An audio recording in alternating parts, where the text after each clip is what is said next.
always look for inspiration before I work on anything, especially if I'm out of creativity or if I don't feel like being original.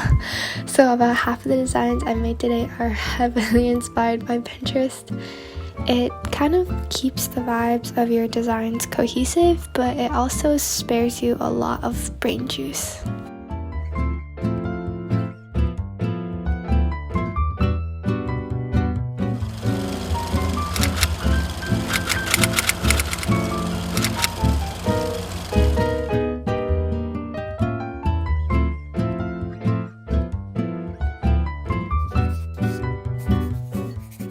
So I think now is the perfect time to talk about how I do my drawings.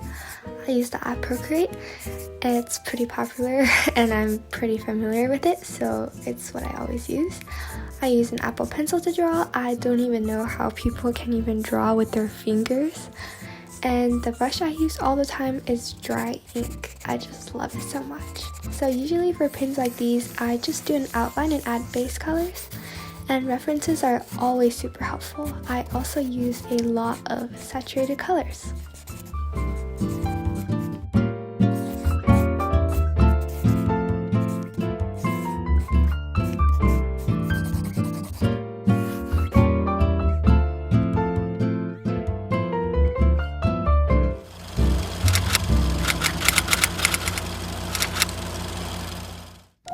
So I always use a Laserjet printer to print my designs, but if you don't have one, I got you.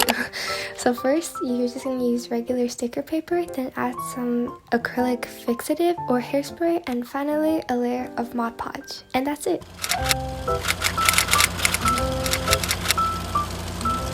So here are some of the supplies I use when I make pins. Shrink plastic, scissors, pens, glue, Mod Podge, Toothpicks, Pinbacks, Keyrings, and superglue.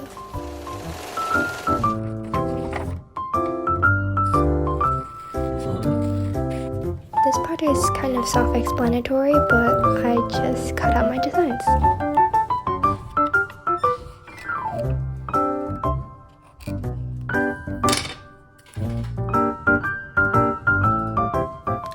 So this next step might be a bit confusing, but just trust me on this and follow the instructions on the screen.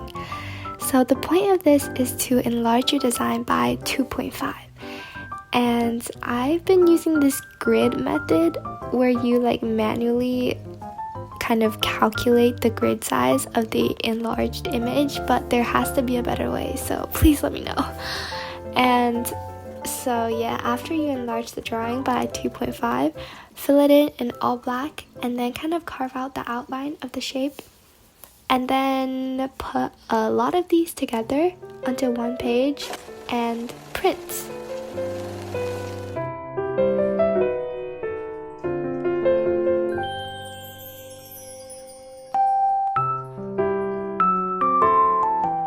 So after you print it, you have to trace it. And basically what this means is that you just have to put your reference sheet under your sheet of shrink plastic and then trace around it with a pen or marker or anything that works. And be sure to leave a border around it or else it's gonna look really bad.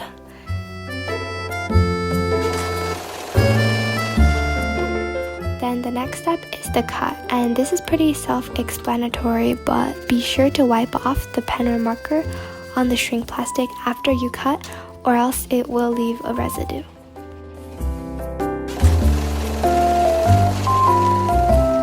Then we have baking. After you're done cutting out your plastic, put it on a sheet of parchment paper and put it in the oven at 325 degrees Fahrenheit. It will usually shrink itself after about 2 to 3 minutes, but I would watch it just in case. Okay, and now it's time to glue. So basically take your cut out printed design from earlier and use a glue stick. I mean, I wouldn't really recommend a glue stick because it's not exactly that strong. So feel free to use super glue or anything like that to glue it onto the plastic. So the next step is the glaze. I'm using Podge Dimensional Magic because resin is toxic and I don't want to die. And also, I will pop this bubble.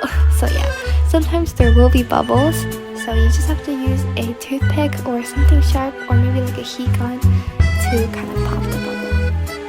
And after that, I use the toothpick to spread the Mod Podge around the edges so that it looks seamless.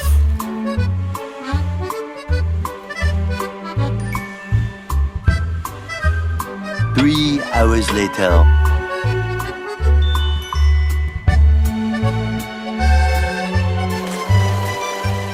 So next step is, or the last step, is to pinify. And basically all I'm doing here is applying super glue to the back of my pin and then attaching it to my pin.